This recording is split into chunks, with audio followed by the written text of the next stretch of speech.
When I started doing focus groups, that I really enjoyed it, and I enjoyed it because there's something about the experience of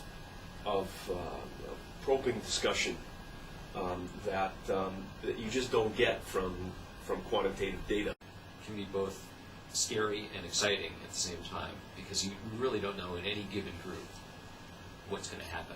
You know, what type of people you have in the room, what they're going to say about what you're talking about.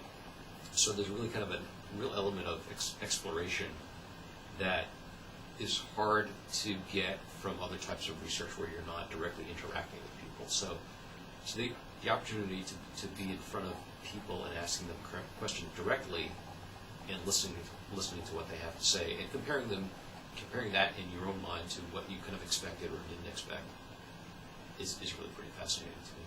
From project to project, it's and even within projects, when you're doing a whole series of groups, it's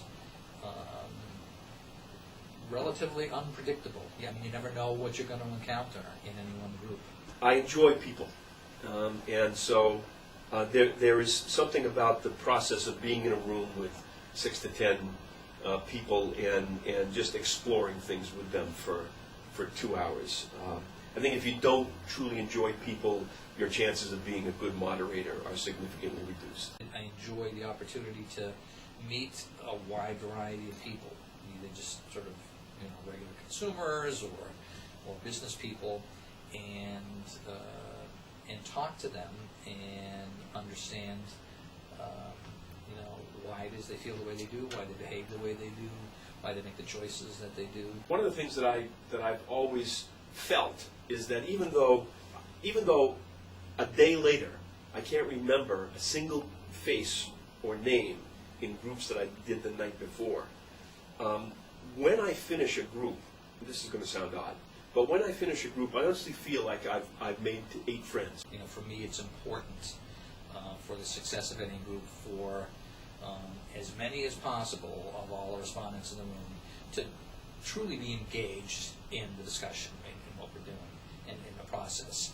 And engaged doesn't mean just talking, respondents talking, but it also means respondents listening to the rest of the conversation. I don't want people sort of tuning out until and waiting for me to call on them, and then they'll say, "What was the question?" and jump in. I want them listening to what everybody else is saying, listening to what I'm saying. So it truly does become a group conversation in some sense. I try to gauge the energy of the room and react accordingly. So if I'm in a group and the participants are very talkative, and actually need to be calmed down a little bit, I will sit in my chair for most of the session.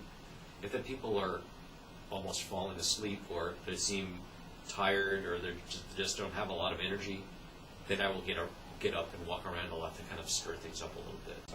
When someone's talking, to look them in the eye while they're talking, which I think, for me personally, I just think that sends the strongest signal to someone in any kind of context that this person's really listening to me. They're really paying attention to what I have to say, so they must really care. What it is a relentless curiosity about how people think and how and what they feel and how they behave. That's probably the most important element, I think, of my philosophy of focus group moderating. The ideal participant to me is just somebody who's really thoughtful and respects the opinions of other people in the room, doesn't talk too much, doesn't try to dominate the group, obviously, but at the same time has a lot of interesting things to contribute. The ideal respondent is someone who's willing to open up and not hold back, and when you've got one, what you have to be careful of is not wanting to talk only to them. But when you've got 8 of them in a room, then that's when you know that you're